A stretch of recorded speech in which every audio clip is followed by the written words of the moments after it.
আসসালামু আলাইকুম। MS word ফাইলে এক ক্লিকে যোগ বিয়োগ গুণ ভাগ করার সহজ উপায় দেখে নিন।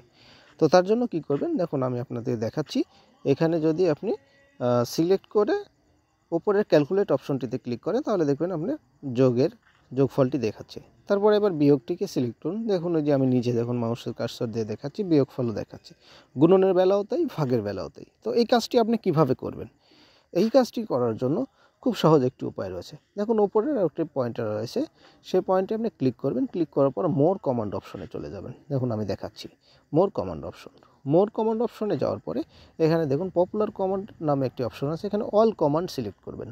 অল কমান্ড সিলেক্ট করার পর নিচে থেকে ক্যালকুলেট অপশনটি খুঁজে বের করবেন। দেখুন আমি আপনাদের সামনেই খুঁজে বের করছি। এই যে ক্যালকুলেট অপশনটি সিলেক্ট করার পরে অ্যাড বাটনে প্রেস করবেন, তারপরে ওকে দিবেন। ওকে দেওয়ার পরেই আপনার দেখুন ওই মেনু বারের ওইখানে ক্যালকুলেট অপশনটি যোগ হয়ে যাবে। তো এইভাবে আপনি খুব সহজেই মাইক্রোসফট ওয়ার্ডে যোগ বিয়োগ গুণ ভাগ এর ফলাফল দেখতে পাবেন এক ক্লিকের মাধ্যমে। ধন্যবাদ। আমার ভিডিওটি যদি ভালো লাগে তাহলে লাইক, কমেন্ট, শেয়ার করুন এবং আমাকে ফলো করুন। আমার সকল ভিডিও দেখার জন্য আমার ফেসবুক আইডিটিতে ফলো করুন। এভাবে আরও অনেক সহজ এবং সুন্দর ভিডিও আমি আপনাদেরকে উপহার দিব। ধন্যবাদ, ভালো থাকবেন, আল্লাহ হাফেজ।